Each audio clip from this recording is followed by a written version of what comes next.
Mağalara olmak زنده باشی اکای محمود باشه اینه با ما خودم یک اینجا دا برادرها همه دست جمعونه برادر جگه دوست هم اینه ملا شریف خل میگن ملا شریف خل زنده باش این دست جمع سلامت باش استاد سلامت باش اینه کاری دست جمعونه کاری دست جمعونه برادرها اینه های برکلا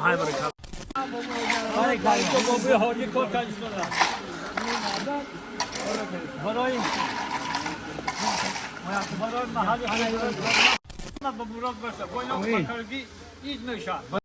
از جماعت جهاتی سنگتودا و کل مردم سربلند تاجیک دیده بچه ها حشری بین الخلقی میگن اینا حشری بین الخلقی در بچه های گذاری بین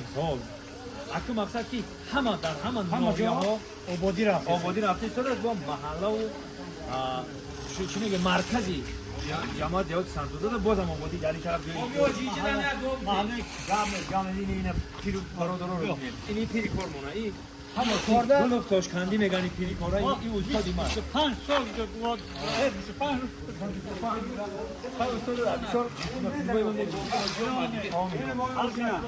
وقتی خوش دیدی سر همیشه همه جوانو سلامت و مردم باشه برای که به همه یاردم جوان ما جوانان نباشن پیرا خیلی برای که جامعه برای تاجیکستان برای آبادی خلق سنگتودا ما همه را همه راه آباد کردیم که یک گذرگاه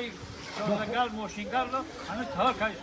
ایستان شغل ها همه به مراد برسه با اینا بکرگی اید میشن ماشینا همه پیشه دروازی مسجد ما آباد برسن که مردم نماز دارن آزاد کار با فعالیت کردن ماشیناشون سلام علیکم موبی حاجی اینه جمالگی دوستی من همسین من همکورتی من همیشه داد بگیم که گلاونی رولا رئیس محله اینجا مدن داری مسجد مونا حتمی گرفته که دهی داری مسجد مونا آباد کنه اینجا چکر کنه برای نماز همه جا را آباد این آبادی برادران آبادی میگن بابا حاجی به حاجی کار کردیم برای محل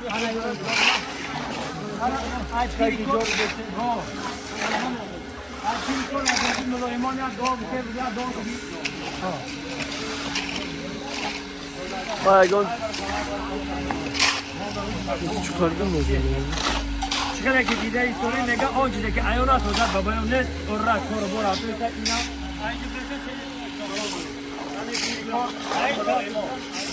یک دانه بهره کام مردم سبب جو پروردگار آنو سمانو کریو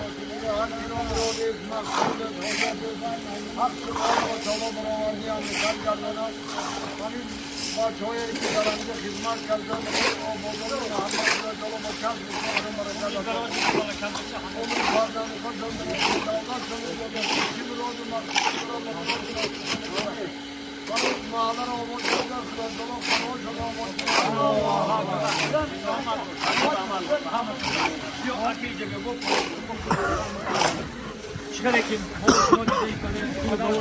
مردم همه سرجم این یک روز دو روز نیست ماها شد ماها قدیم انشاءالله که یک سنتو دادن تمام تاجیکستان در بگذار همه خلق تاجیکستان حلاوت بکنیم اینجا با یک قسمی بچه ها کار کردن برای راه کشا کردن برای ماشینو آزاد رفته بیان آزاد رفته بیان برای کی کار کردن برای کشتواج برای نسل نورا جوانان برای دولت جامعه ما کش بردن نکن زنده باد تاجیکستان برمیرن تاجیکستان و پیش این محمود میگن اکای محمود های برکلوان زنده باشی اکای محمود باشه اینه با ما خودم یک اینجا دا برادرها همه دست جمعونه را کار کردن اینه دست جمعونه را اینا این کاری دست جمعونه برادر جگه دوست هم اینه ملا شریف خل میگن ملا شریف خل زنده باش این دست جمع سلامت باش استاد سلامت باش این کاری دست جمعونه است کاری دست جمعونه برادر اینا های برکلا ای جانم اینا اینی دادارو اورا که کار کرد اینا باشی این دست جمعونه همه هر جا اورا کار کردن یکمی اومد اید کی هست اینجا روز پیشتر کردن اومد اید کی هست همه دست جمعونه نزدیک داری مسجد ها اینجا مسجد مونه برادر اینجا مسجد مونه اینا علاقه ببینه که مسجد گل کرده اینجا جای از اون تیاگ میگن اینجا جای از اون تیاگ مسجد مونه خوبه مسجد ما جای بهترین ده من اینجا یک بار دیگه هم نوار گرفتگیم خواستم که یک بار دیگه با خشون نوار بگیرم برادرایی که دیدگی نیستن ببینن مسجد ما اینجا داری کلان شای اینجا داری مقصد همون داری هسته که با ما ای طرف هم میان مقصد ای طرف هم راه داریم دیم درمونه خب اینجا تورات خونه توالت همش درجه عالی در زمانوی است حالا که من همونجا ایوایش برم یک مسجد دارم که 3 عصر دربار گرفتگی است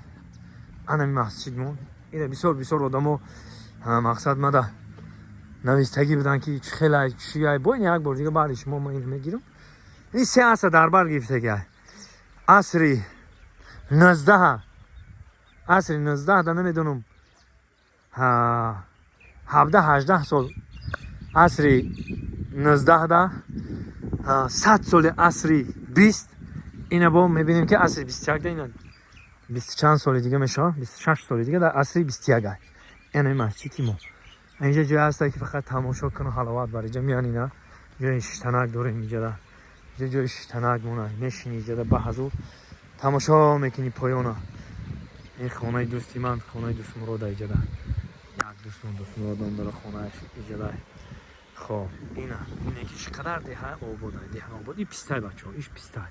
هنیش توغه ایش درختی توغه خیلی نیاش ارچن ایش درختی توغه این یک بار دیگه میدونیم اینجا همه جای هست که مردارا جنازه میکن اینجا همه جای یه جای هم جنازه میکن مردارا این برادرها این در اوه خویی کده بدم با یه وقت دیگه بسم الله الرحمن الرحیم این کامه سه ساختمانی این را ای کجا فهمیدم برادرای ما که این 3 عصر دربار گرفتگی های این هم نوشته جا توش این هم جدا نوشتگی اینه دیده نه اینجا نوشتگی های در اینجاش هم نوشتگی در تنی این که ممکن که هم وقتی ساختن در نوشتگی باشن این هم خلاصه همه چیش عریان هم نوشته جا توش فهمیدن که یونیک جان همه جان یکم مورد رو مدرسی این 3 عصر دربار گرفتگی این مسجدی ما عصر 19 سوز کردگی انشا عصر 20 عصر 21 خب این آبادی جماعت دیهات سنتوده زنده و سربلند باشه ای بالا دا باغ داریم یکی همین روز برف داده یا با برف داده همین دیگه با برف همین روز هفته بود تا پس برنامه میبینم همینجا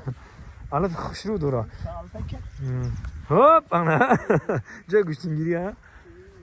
خب زنده و سربلند باشید مردم تاجیکستان پراتون بخدا در خدمت مادر وطن بدم بعد هر خیلی سوال جواب میشید بین سربازا و بین افسرها با یک افسر مرا گفت که همه در سوال داد که سالدات چس میتا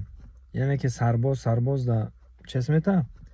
خیلی ما میدونستم گفتیم بله سلامی مقصد حربی است سلامی وینی گفتنی گپایی سلام است یک نفر که دیدی سلام ایتی و با مخصوص از خود کلونه که دیدی یک رتبه بلنده در حال سلام ایتی ده مقصد با همون بالا رفتن گیره با همون با احترام شیدن میگیره تا گنرال شیدنش